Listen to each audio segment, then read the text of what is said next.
You know what's interesting? 1970s mechanically driven digital clocks. A common one is flip clocks with the little flip down numbers that just very slowly turns and it just lets them fall. But there was a whole slew of other ones. There was ones that had these big spiral things with traces that would light up different digits for like the 7 segment display. There was mechanical ones just with the numbers on them that would rotate around. One example that I don't think I've seen before is this one here. Take a look at those wacky writing on there. But it ends up giving you a pretty cool font. So I'm just in the middle of repairing this. When I first tried it out, the radio's dead, and I'm suspecting it's just a bunch of open 70s Japanese grade capacitors, which are just, known for that. So I am about to recap it with some caps from scrap boards. With something like this, I don't really feel like spending a few dollars on capacitors if I don't need to. It's not a high-end radio, so I just have a bunch of boards with caps that, this didn't fail because of capacitors. This is from a good era, so take them off, test them. If they're good, throw them on here. Anyway, when I got this, the radio didn't work, and the motor didn't work either. It was making like a tick, tick, tick, tick, tick sound. And it turns out, let's see if I can find the parts. It has this little mechanism inside that's absolutely fascinating. It's an intermatic clock mechanism. Get some light here. But over time, these little plastic pieces, and specifically this gear, just get mangled and turn. I've seen them turn to goo. This one is just like soft putty.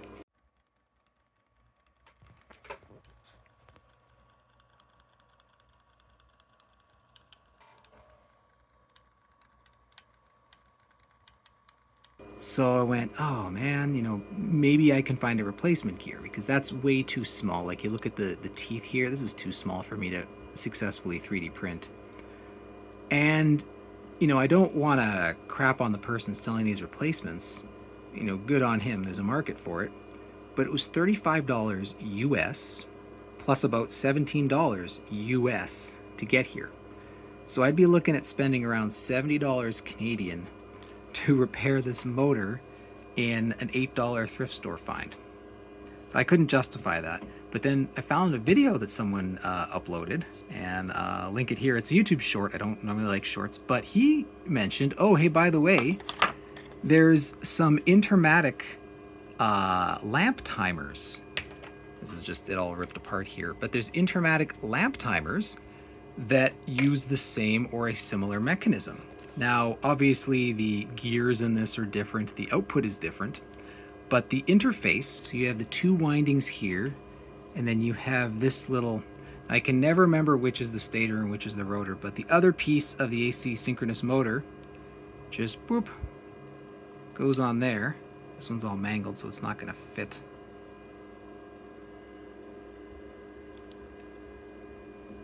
At any rate, this piece and this piece are the same.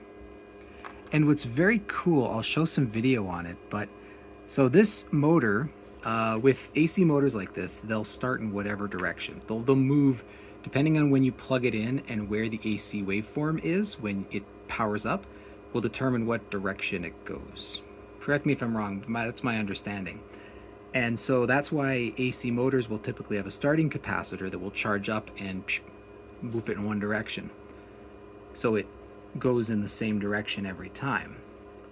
But like the starting cap is basically an extra winding that will like coax it in a certain direction.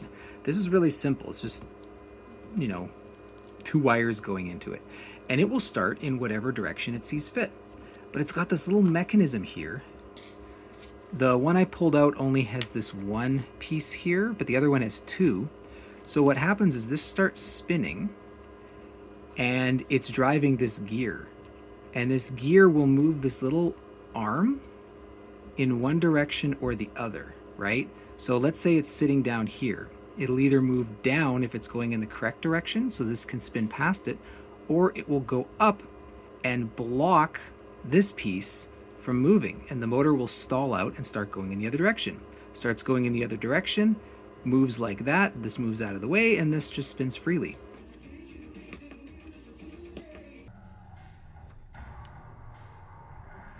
So it's this cool way, mechanical, because, you know, adding a starting winding and capacitor and everything, that's expense. This you design once into it, and it's just a clever solution. I thought that was just really neat. Anyway, I sacrificed a $2 garage sale lamp timer. Oh well, no loss. I've got just a drawer full of these. Turns out they're actually useful, other than just turning my lamps on and off. Anyway, I am going to finish recapping this, and then I'd like to demonstrate this to you. So, be right back. 1 minute later. If someone wants to explain to me this phenomenon, please let me know. I've noticed that when caps fail, they seem to be the low value, the 1 and the 10 microfarad caps. I don't know why that is, but all I've done is I've replaced 2 of the 10 microfarad caps. See, these are all the replacements I have lined up. And immediately this thing wakes up and is working. Now, granted, replacing the rest of these gray ones could probably make it work better, but it's a clock radio, and all I care about is this. Oh, look at that. It's freaking gorgeous. And it seems to work now, so...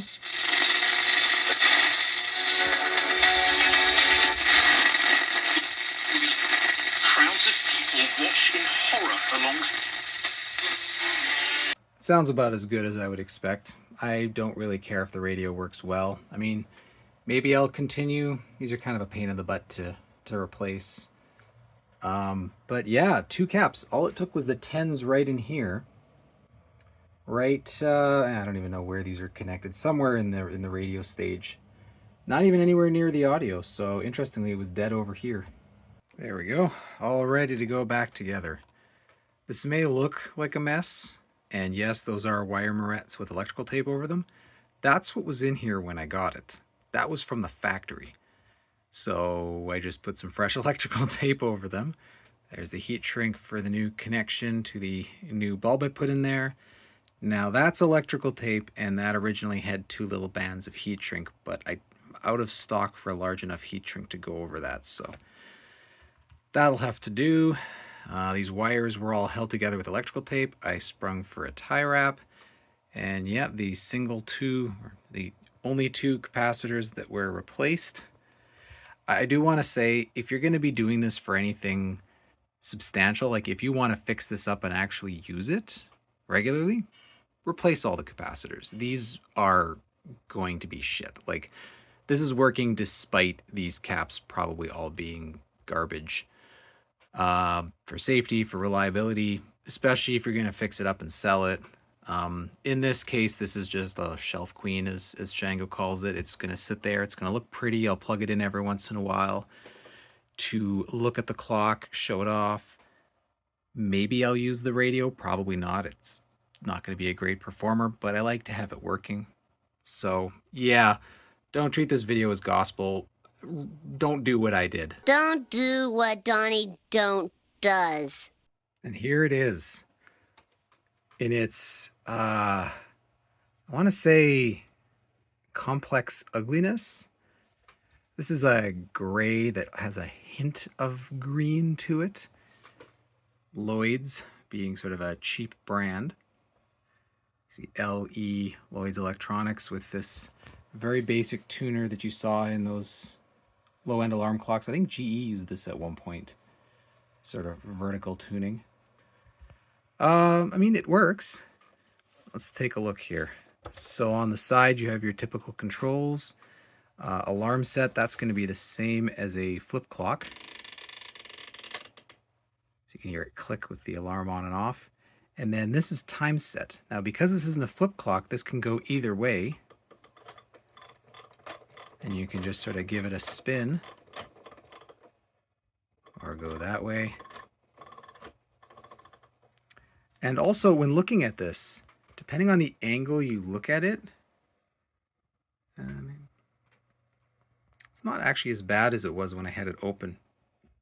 This front masking, if you don't get it exact, the numbers can kind of look a little weird. But, I mean, it's fairly visible. These little breaks. Oh, yeah. Oh, yeah. I don't know why they put these breaks in the lines. I'm assuming that they serve a purpose. The writing, the artwork that's on each of these wheels seems to serve like a dual purpose function here. So it might be that, you know, this break here does something for the next number or the previous number. So if I turn it there, that break, actually, let's see. So that break goes down. No, it's completely gone. It doesn't serve any purpose. All right, just to interject an editor's note here, those lines actually do serve a purpose, and the key is that these numbers are italicized, which means that they don't completely line up the way I was expecting. When you see the numbers go by, they kind of slide off to the side. So if you take a look at one of these pictures of the graphics here, you'll see there's a 6, yeah, okay. And then there's a 7 above it, yep. And there's a 5 below and a 4 below there. But take a look at where they intersect. The 7 segments of the 7, the bottom segment overlaps on the 6 where that break in the line is. And then same thing all the way down with the 4. The top segment of the 4 intersects the bottom of the 5. So they do serve a purpose. Anyway, back to the program. So that 9 looks nice. 8 looks fantastic.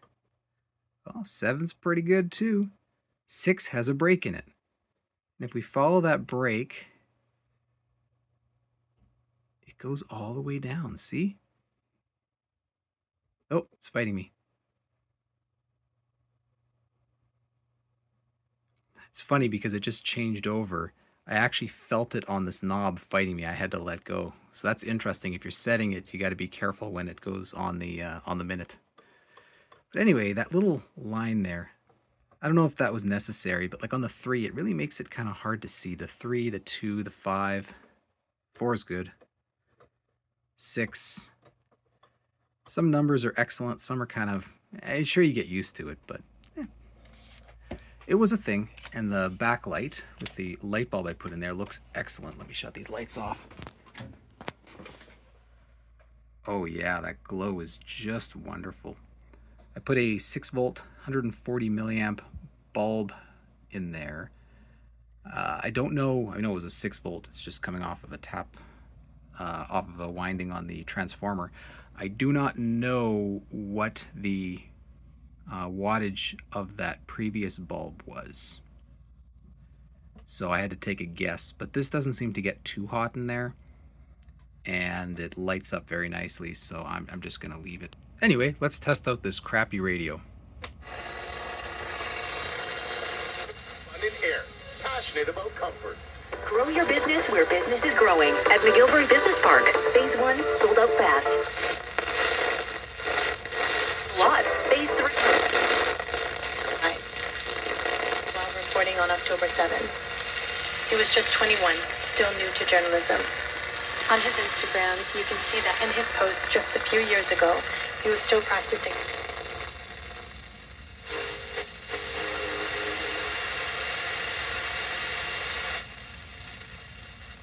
Yeah, works about as good as any AM radio does down here.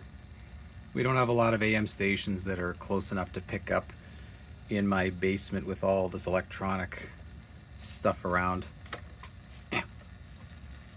These switches are absolute trash. Absolute trash. They're kind of loose, and despite some contact cleaner, they don't have great contact. I remember cheap alarm clocks having switches that were hard to press, like you'd have to really ream on them because they tend to get loose, the sliders, and then they bind up when you push them. So let's see, is this... Oh yeah, it's working. So FM's a little quieter, probably because there's more caps than I need to replace. Yes, I know. But let's see how it works.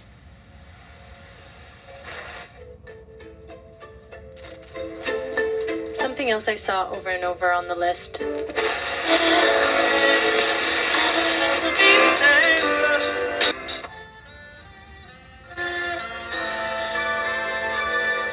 And isolated. A safe place. That's weird. Oh, yeah. Who can help people dealing with... I cleaned the crap out of this with contact cleaner, went back and forth. Same thing with this volume control, and it worked for a while, but then just gets dirty again. They're just crap. .ca.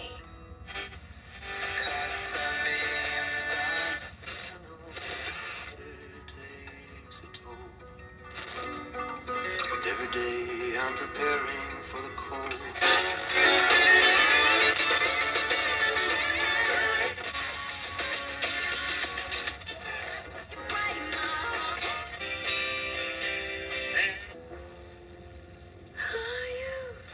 FM sounds fine. I mean, it's a cheap little speaker, cheap little amplifier, but it picks up lots of stations. I mean, reception-wise, this is about as good as I would expect. Controls, yeah, I mean, I'm sure I could use some more expensive stuff. I'm just using this Electrosolve contact cleaner. I'm sure I could get in there and make them work better, but yeah. The radio's not the important part. It's the clock. This clock is gorgeous, and it's just one of those examples of the 70s where it's hard to imagine now, because now the cheapest thing to do is to throw a little IC in a device, throw some code on it, and be done with it. But this is from a time when engineering and designing mechanical components and literal clockwork was cheaper than putting electronics inside. So the reason why this exists is because it was cheaper than a digital LED clock radio. It was probably cheaper than a flip clock. And there was all sorts of varieties of this type of clock radio, and I'd love to collect them all because they're just... Ooh. I'll let it do its thing. Because they're so wild to me. And the font on this one is definitely unique, for sure. Oh yeah, let's look at the back before I let you go here. Not much to see here. Very, very cheap. It's a model JJ-8398 from Lloyds Electronics International. Despite that Japan writing on the seconds on the clockwork, clock mechanism, I guess, is made in Japan. This is made in Hong Kong. This receiver complies with the FCC. Yeah, and this is back in the day when tubes were on their way out. This is to let people know there's no tubes inside. Don't go in there. You'll shock yourself. 10 watts. Let's measure that. All right. 3.6 watts, eh? That's it? Let's get some loud music going here.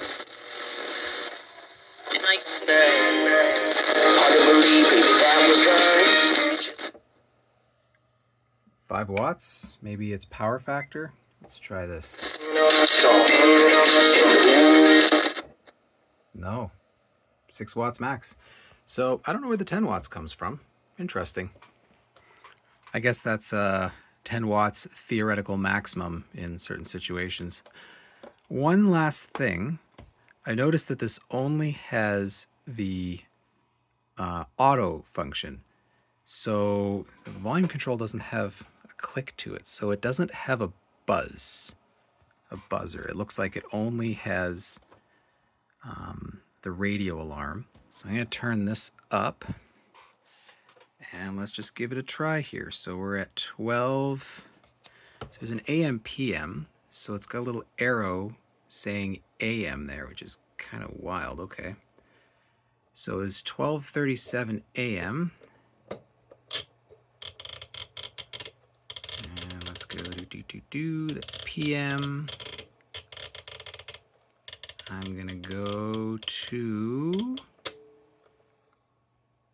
It just clicked. Does that mean it's on? What did that do? I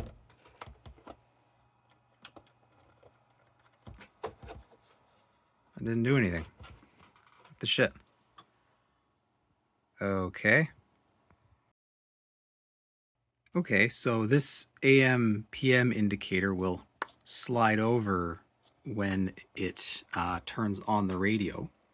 So when I have the switch, maybe the switch is just gummed up. Okay. So now let's see. Oop. Let it do its thing. It blocks me from turning this on the 0 second. Okay. For Cash Cow FX 1K Extravaganza, sponsored by TR. Interesting. It works that way. It just doesn't work when I trigger it spinning the alarm.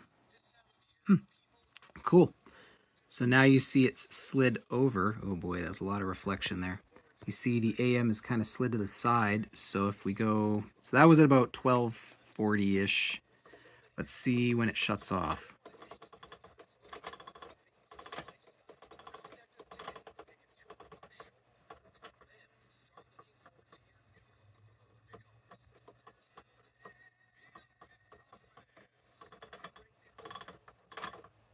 There.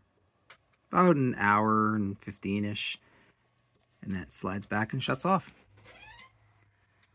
Well, if you made it this long, and I don't know why you would have, because this was quite chaotic, thanks for watching.